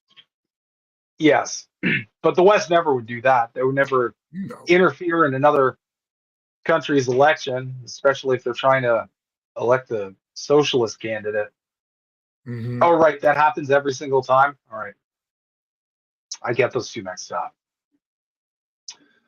But yeah, that is a real thing that happened. And it highlights just just really how hypocritical we are, A. B, how Mhm. we are essentially just the lapdog of Western hegemony in general. Mhm. And we copy all our play. We got the same playbook as America. Mhm. It's the same nonsense. And you're seeing this across the board with all of our politicians now claiming that the election was rigged and it was stolen. And if you dig deeper into that, like we did on Politically Homeless, there's a reason for that. That's because the people electing a leader who is going to pursue socialized means for the working class of that country is not in Western interests. Well, Trump did gave you the hear game the? away. Yep. Hmm? Did you hear what Maduro responded to the U.S.? He said, if any of your agents interfere, all that oil that's signed for us is going to the BRICS countries. Yep, they're already Venezuela's He's already. serious too. Like, Yeah, I won't be surprised if he just pulls it anyways. Just like, ha ha ha. Venezuela's already. Last I checked, pending BRICS approval, or it might have. Let Mhm. me fact check myself on that in real time. I never want to give you all misinformation. There was a few countries that are kind of in the hangars, if you will. Algeria might even be one, to be honest. Let me check. Yep, Venezuela, as of 2 days ago, we'll switch here real quick. As of Excellent. 2 days ago, Venezuela offers oil rights to BRICS and bid for membership. Nice. Venezuela's President Nicolas Maduro announced that the country is ready to grant oil and gas extraction rights to BRICS countries. The country aims for membership in the organization and has the largest hydrocarbon reserves in the world. So, Oh, they have the largest oil reserves? I didn't realize that. hydrocarbon. That's what you said. Oh, okay. Hydrocarbon reserves, yeah. So Oh, interesting. they're already well on their way of Mhm. wanting to join the rebel alliance and not be involved with the empire, if you will. So that's interesting. And again, Canada's just gonna Canada. I guess they're just gonna. Well, we don't really have much of a military to speak of. Like, it's just we don't have a big military. We don't have very advanced weaponry or machinery. Like, I don't know. Canada cannot defend its own borders, is what I'm saying. No. If we get invaded, we're screwed, regardless of who invades us. We just don't have the personnel, or which I'm quite happy with, because that will ultimately save a lot of lives. Yeah. All right, we can't really attack them. They don't have a military. We'll just hit that one I, base. to be honest, Canada's more of the country that should be a lot more afraid of getting invaded by its own citizens than anybody else. That's what y'all should Oh, be yeah. afraid of. Should be afraid of the people in this country taking the country back from y'all because you're mishandling it on levels that I have no words for anymore. Yeah. Also, who the hell would invade us? Yeah. The The states? states. The states might. They'll go for our But, oil, so they'll go through Alberta. but we're already the state's golden retriever anyway. They Exactly. don't need to invade us. We'll do whatever they want. Look at the trucker route. The second the Biden administration made one call, out came the jackboots, like we covered. Oh, yeah. And And they're as for going this, to resort to that because we're an imperialist country. At our core, we're going to revert back to imperialist tendencies. When the powers that be don't like us anymore, the cops are coming out to stomp on necks. Mhm. That's how it happens every time. Fascism is capitalism in distress. That is all it is. That is all it has ever been. The second capital is threatened, any moment when capital is threatened, you'll see the jackboots come out. You'll see Uh, that nasty side. You'll see that mask, that Canadian mask slip. It doesn't happen often, but pay attention when it does. It happened as well when our government was cracking down on Palestine protesters, also, because that happened up here as well. Absolutely. Yep. Which is why it's so huge for that win that they're divesting. Because I think that was one of the campuses that cops took the people out of. Mm-hmm. Yeah, it was. Pretty sure you're correct on that. Ooh, we're getting a severe thunderstorm warning. Let me see if that's for me. I don't remember if I mentioned this or not, but as a kid, I was obsessed with watching the Weather Network. I don't know why. Oh, nice. I just always watched it for, I don't know. Let's see here. No, that's fair. Hey, man, I grew up watching, like, how-to shows. Like, how do they make that? Mm-hmm. Flip it or flop it, house turnovers, that kind of stuff. I mean, I'm pretty sure the only reason why I'm such a nerd is because of Reboot. That's like that was the best show to learn about computers, I swear to God. That one show made a whole generation of programmers.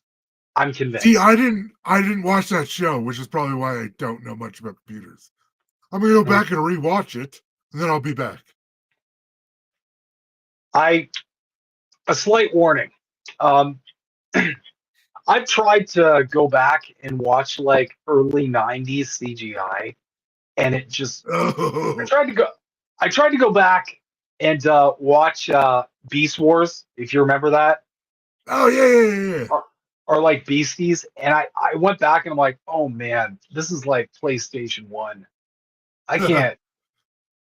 I don't know what to do with this. It is very jarring. It's not like animation. Animation ages very well. Especially like Secret of Nim, All Dogs Go to Heaven, Land Before Time, like that really pretty, gritty kind of animation. That ages beautifully. In 100 years, it's going to be awesome. Thundercats. Yeah, but did you ever watch the show Silverhawks? No, I didn't. Oh, okay. Cool. But CGI, it's like the beginning was rough. It was really rough. Like it just, like they had explosions that were just like polygons that like squares. It literally just squares, and you're just like, oh man, this is bad.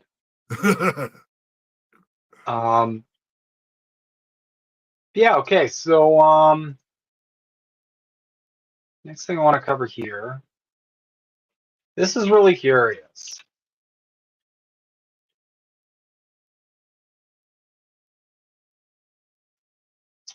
So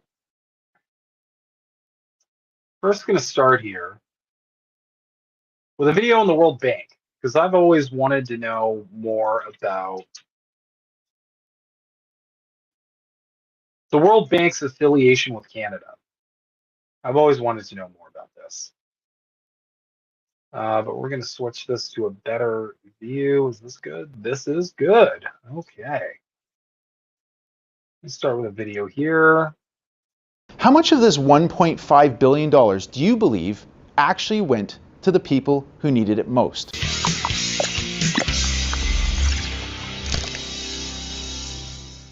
Hi everyone, Andrew Johns here. Have you ever heard of the World Bank? Any idea what they do? Did you know that every year Canadian taxpayers hand over $500 million to the World Bank? So what is it? Established in 1944 out of the Bretton Woods Conference, Canada was one of the founding members. Their very first loan was to France after World War II. Since then, the World Bank has provided over 12,000 loans and grants to over 100 developing nations through its 5 unique financial institutions.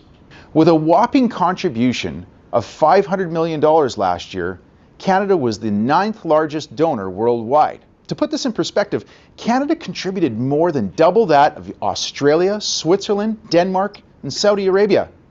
In fact, we contributed 20% more than France and only $7 million less than that of the United States. So where does this money go? Headquartered in Washington, D.C., with 130 offices globally, the World Bank is a black hole money pit. Staffing accounts for about 58% of the entire annual operating budget, with an estimated cost of nearly $6 billion Canadian. Canada's annual contribution of $500 million only covers the month of January alone for administration expenses. So, after the World Bank pays its 20,000 plus employees, the remaining money left over covers other expenses, most importantly of which are the loans and grants it provides to the world's poorest countries. Many of these nations are also the ones who rank highest in corruption, according to Transparency.org. Here are some good examples. In 2021, South Sudan received $160 million from the World Bank. They ranked 180 out of 180 nations on the corruption index. Somalia, nearly $800 million. They ranked 178 out of 180. And Yemen received over $600 million. They ranked 174th in corruption. Canada's massive contribution to the World Bank only covered 1/3 of these countries' contributions last year alone. How much of this $1.5 billion do you believe actually went to the people who needed it most? Since becoming Prime Minister in 2015, Justin Trudeau's government has gifted the World Bank $3.7 billion of taxpayers' money. That is $1.5 million every single day for the last 7 years. Think about that.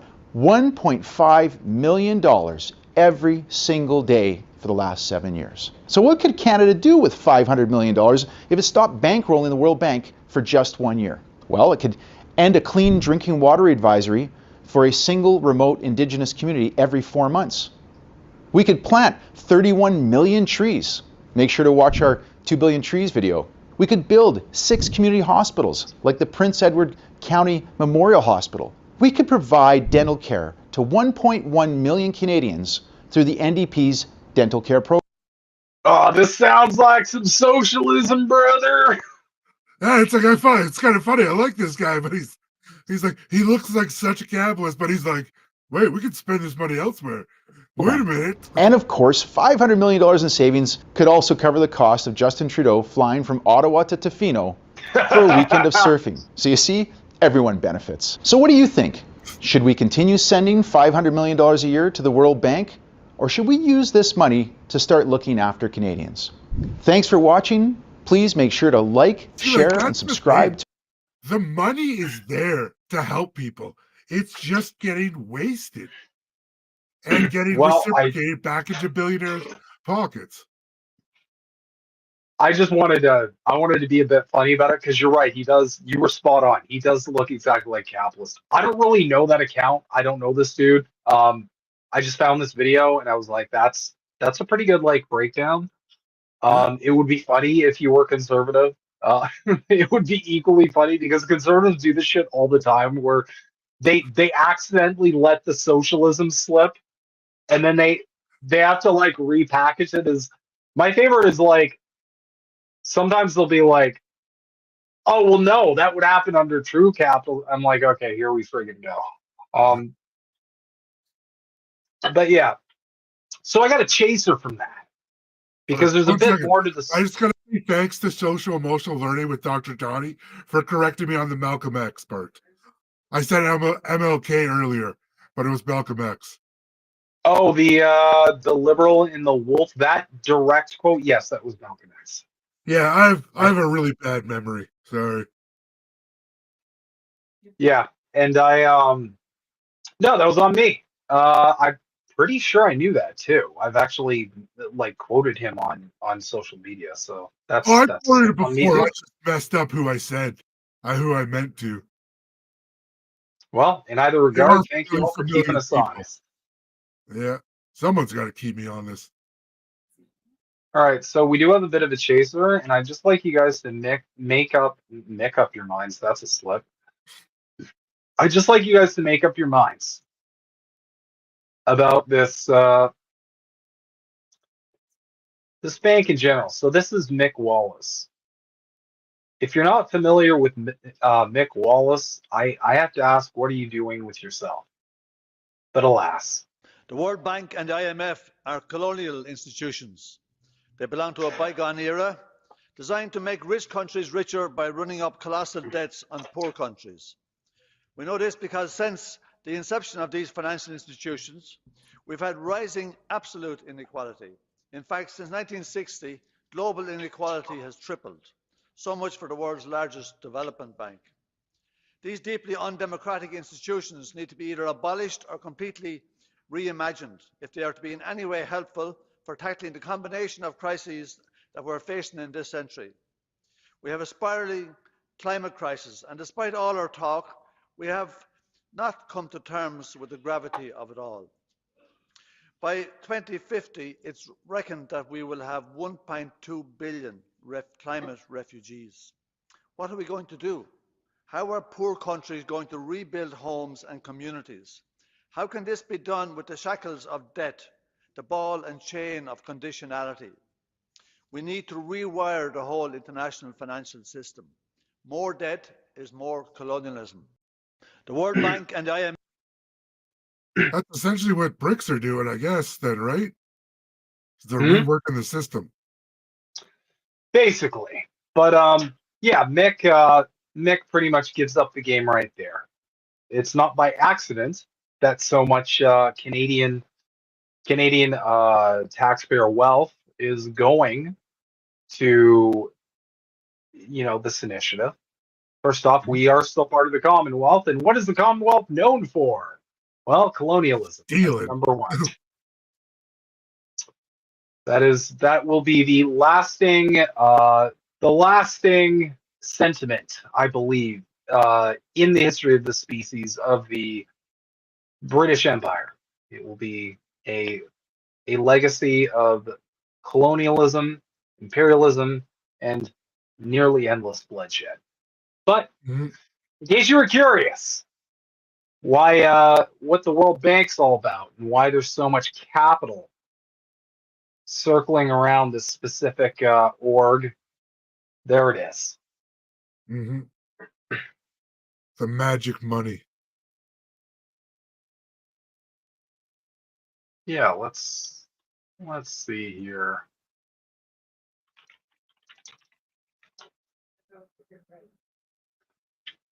I keep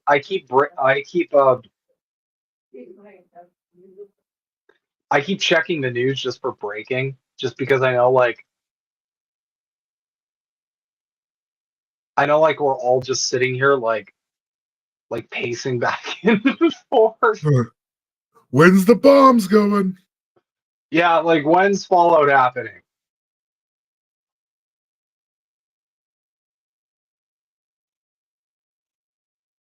What's this? Oh, okay, we got some more just unhinged hog behavior. I don't know what else to call it. It's just hog behavior. Breaking. Who's Crimson Dose?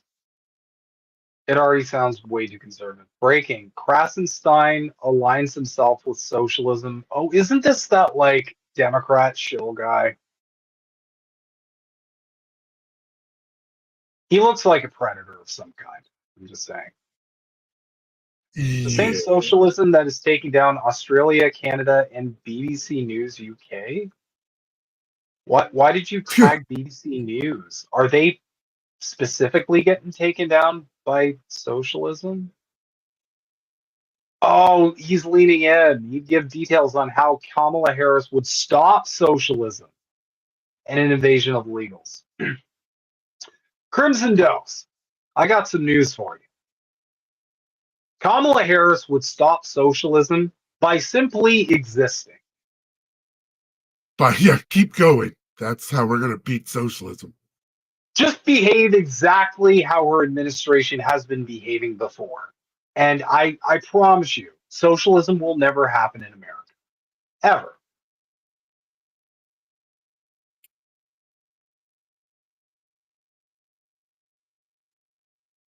Let's see what's going on here.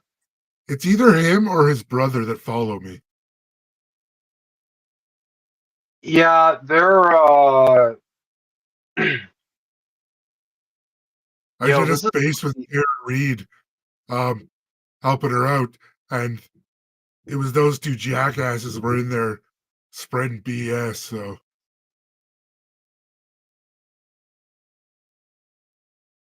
This is really interesting. Oh, this is kind of cool. I like seeing these kinds of ohms, but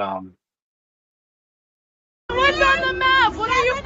What's on the map? What are you fighting for? 76 years of establishment. Palestine doesn't exist. It never will and it never has. Israel is a fake state. And why does Golda Meir refer to herself as a Palestinian? so that's a bunch of Israel tourists. I don't know why they call them Israeli tourists though, because I don't see an accent. Let me see. Japanese woman waving Palestine flag confronted by Israeli tourists. So I don't know if they're Israeli or just like dumb Zionist Americans, but they're tourists. But like these, this is the funniest thing. These Karens just descend on like any flag of Palestine and just lose their minds. That's their sole purpose. Like my God. Well, it's so funny. They're trying, like, yelling that it never existed or it doesn't exist. It exists currently. It has existed for thousands of years. Like, they're trying to say Palestine didn't even exist. Like, we all know it exists. It's right there. You can see it. It's in, like, I've got a British Bible from the 1930s, and it has Palestine clearly written on a map. Yep. And that's the thing. I mean, again, it's these different rules that they play with. It exists when it serves their narrative or serves their purpose. It does not exist when it goes against their narrative or against their purpose. That's essentially the whole meat and potatoes of the thing. What's this?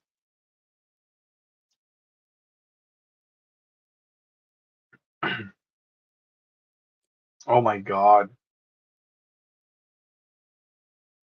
Yo, this is just fucking funny. What? Oh my God. I don't know if this is real or not. It's just funny though. Diablo.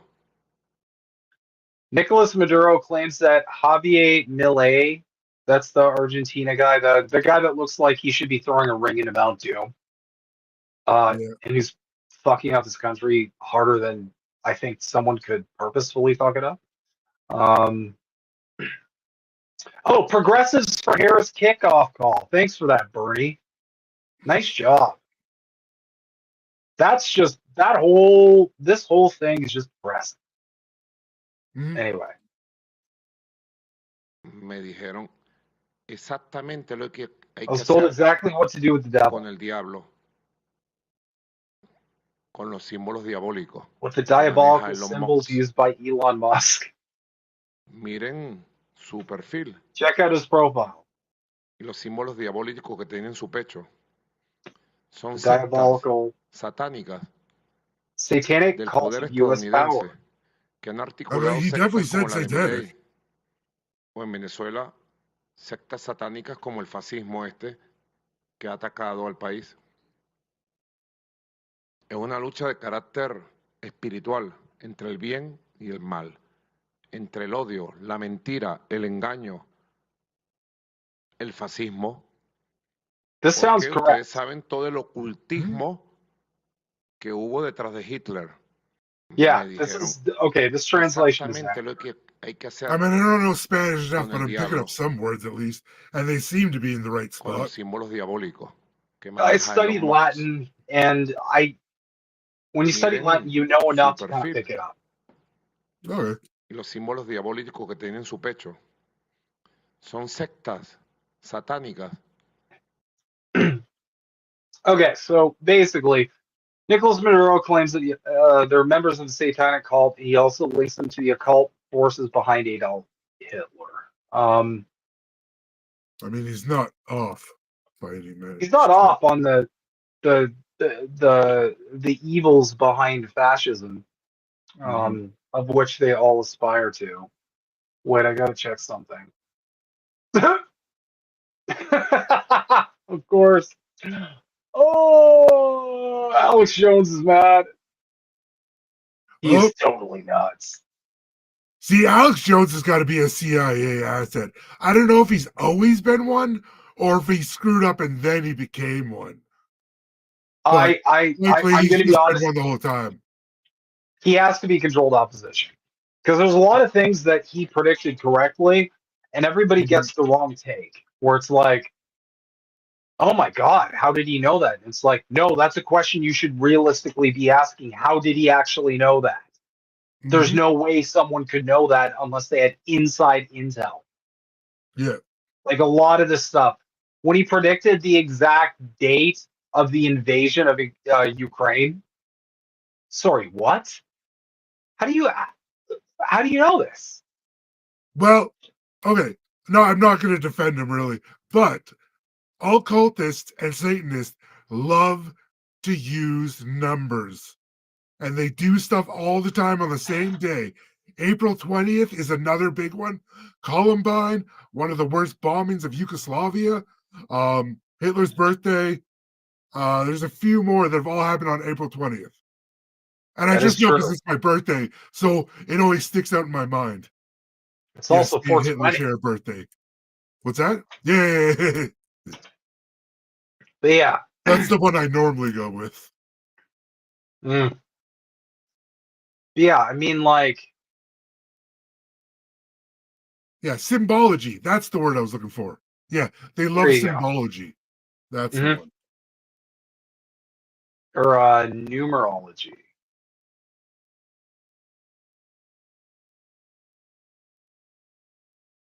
What's this?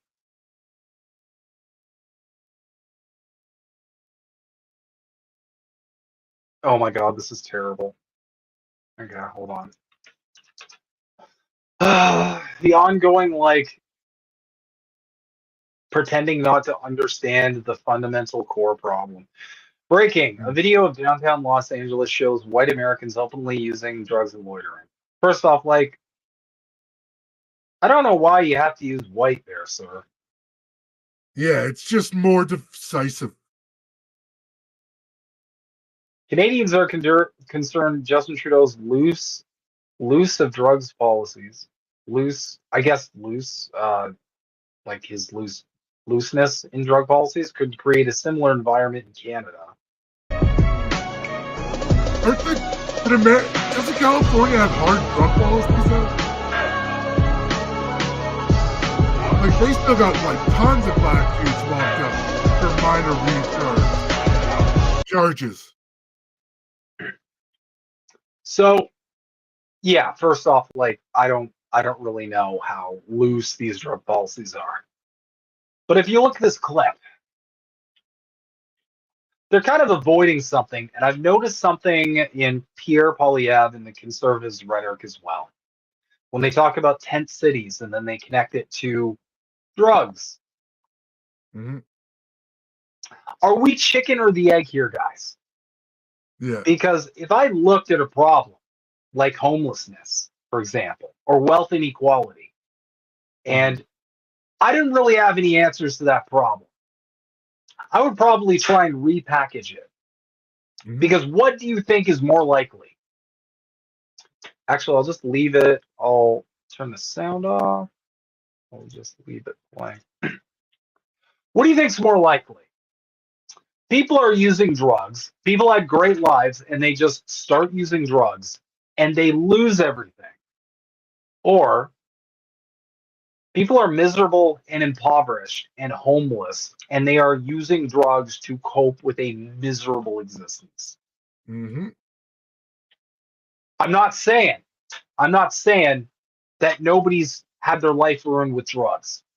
No. They have, for sure. But if you ban those drugs and someone has a serious problem, they're going to turn to something else to self-medicate with. If you've got underlying trauma, if you've got mental illness that is not being treated, understandably, because our country still doesn't cover mental health services to any They don't even take mental health seriously, in my opinion. No, not at all. They just try to blame the person for the mental health issues, not the systems. Mm-hmm. But if anything happens under communism, it's communism's fault. Anything under capitalism is their fault. Yep. Because they should have just pulled themselves up by their bootstraps harder. But I digress. Because again, they're trying to paint this again as just like this is the ravages of drugs. I'm seeing poverty. I'm seeing a bunch of people who, for some reason, aren't in their apartment on a really hot day. And I'm thinking the reason behind that is probably due to the fact that they don't have an apartment. Yep. Like it's out in the it's out in the open and you're seeing it. But at the end of the day, also, how do we know all these people are on drugs? What if that guy's just sleeping? What if most of them? Well, that's the thing, right? Furthermore, what if they're just drunk? What if they're just drinking, which is absolutely legal to do, and they passed out? But by focusing it, by reframing it on we got to crack down on the drugs, they get to reframe the entire issue of wealth inequality and homelessness. Because as we know, Pierre's not going to do anything about homelessness. His big plan is we need to build more homes. And then what? Is this trickle down real estate now? You think we just build a bunch more homes that they're once not? The billionaires get 9 million homes, they'll let someone else have one. You think those prices are? You think the market's just going to put the prices down if we build more homes? Like, again, these people have no solutions to these problems, which is why they have to be dishonest in how they frame the solutions. Yeah. And also, furthermore, speaking to the drug issue, again, like I said, there has to be a core reason for people getting hooked on these drugs. Because if the problem is they're available, then if you take them away, there's nothing stopping them from just finding a legal drug or just finding them illegally. Yeah. But also, and they'll just go to alcohol, which is almost more dangerous because people will die from alcohol withdrawals. That's one of the reasons they couldn't close down alcohol during the pandemic. They would have had bodies dying, especially homeless people. Well, yeah, because that is a real thing and everybody can look it up. It's called the delirium tremens. I may have covered this last episode, but I'll recap it. Basically, alcohol slows you down. Your body has to correct for the slowing, so it can still regulate like your autonomy, your organs and everything. So if you suddenly stop drinking, your body doesn't have your brain doesn't have enough time to correct for that. So that's why you start having seizures and you have heart arrhythmia, things like that. Interesting. Yeah. The bottom line is, if these people don't have drugs, they're going to turn to something else that's legal. And sorry, this is a minor point, but they still won't have a fucking home. So I know you guys don't even want to go near that point. I know nobody wants to go near the whole why are these people out in parks and on the streets part, but I feel like that's relevant. Yep. I feel like the whole because again, this was like a really hot day.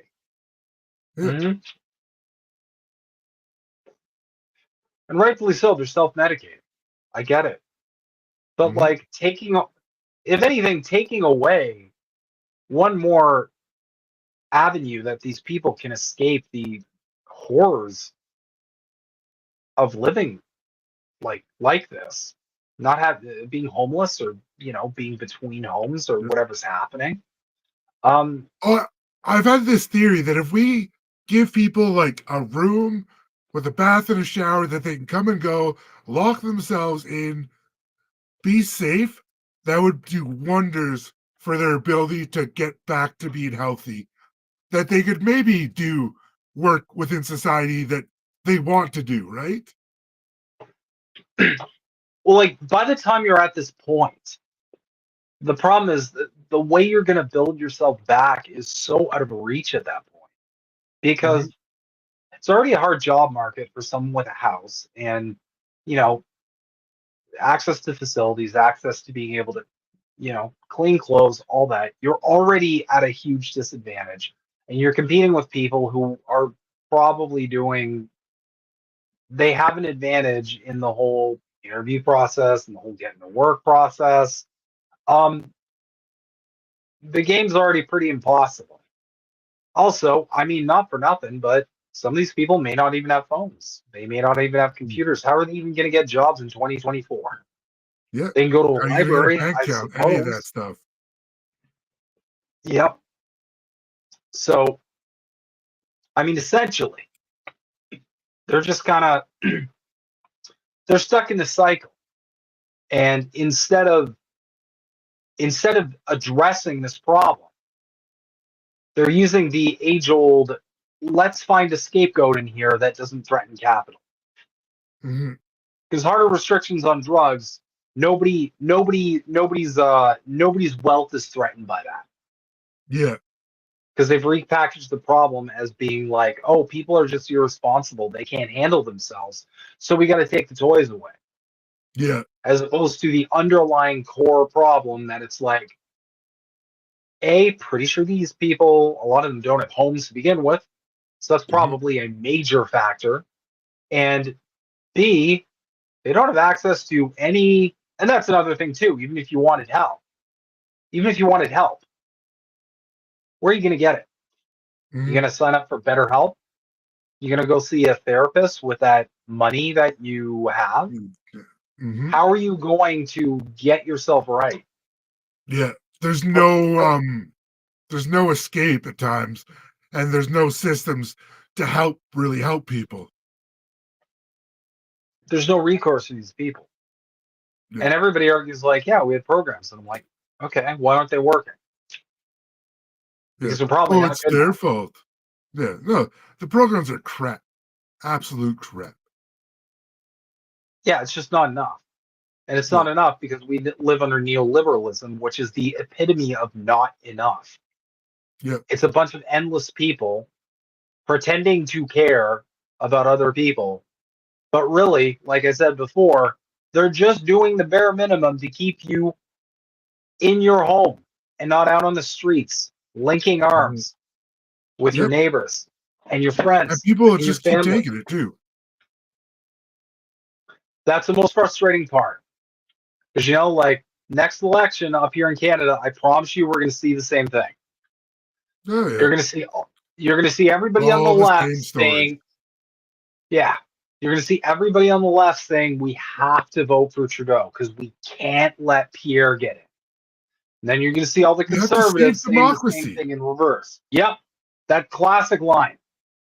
And then you're going to have all the conservatives and all the people who are mad at Trudeau for how we handled the pandemic, which I will go on record saying as someone as far left as possible, I thought he did a terrible job handling the pandemic. So anybody who's getting their back up over that, I'm not your dirty commie who's going to sit here and shill for Big Pharma or like any of the pandemic shit. Okay? I had a problem with a lot of it. I'll continue to complain a lot of it because I don't want us repeating any of these mistakes. But my point is, like, next election cycle, I think we really need to use that energy to start directing people to more direct ways of action.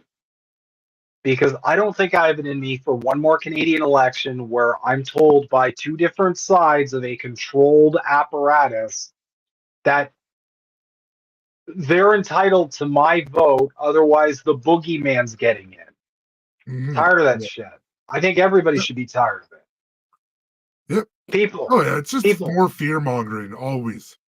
They don't have anything but fear mongering because they don't have any successes. Like, what's the last thing Canada did that you can think of that was like, whoa, look at those Canadians go? I mean, we're really good at trampling old people horses. That's right.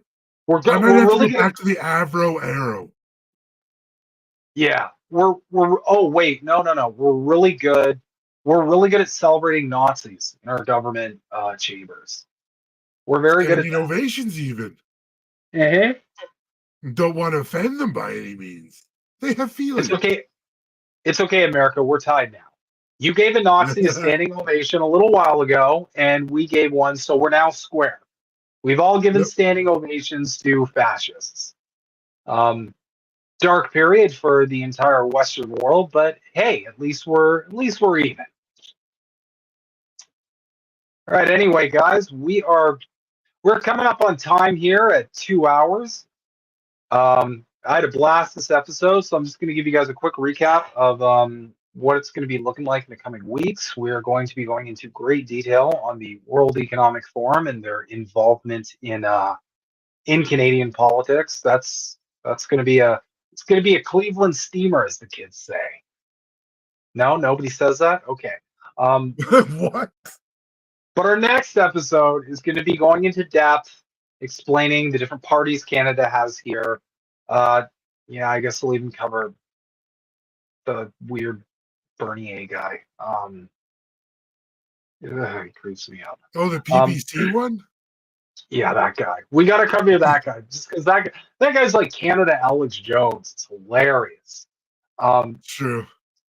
We'll be covering the different political parties, be covering the key players, kind of giving a breakdown on like what they support, what their stances are, and make some comparisons maybe between them and other Western leaders and how they rank. So we're gonna get heavy into it. But I guess the TLDR of this episode is Canada is down bad, and hopefully one day that will not be the case. Hopefully, anyway, we're coming back soon. Don't worry. Oh, I'm cooking. Don't worry. We'll figure it out. Just kidding, RCMP. Just kidding. I was just kidding. I'm not going to plan anything. Don't worry. I'm just growing vegetables over here. Mm-hmm. I'm just talking to some people about how much I love Big Pharma and the World Bank. Yeah.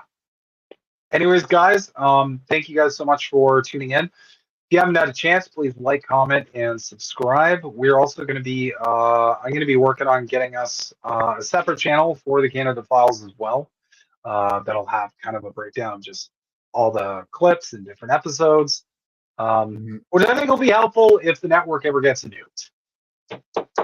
Knocked wood, but Anyway. I can help with that stuff because I want to learn how to do more video editing, so that would be good for me to do. Cool. Yeah, we can have a session on that for sure. But yeah. All right, everybody. Thank you so much for tuning in. And I'm Snow Himbo. This is Yeti Jesus, and this is episode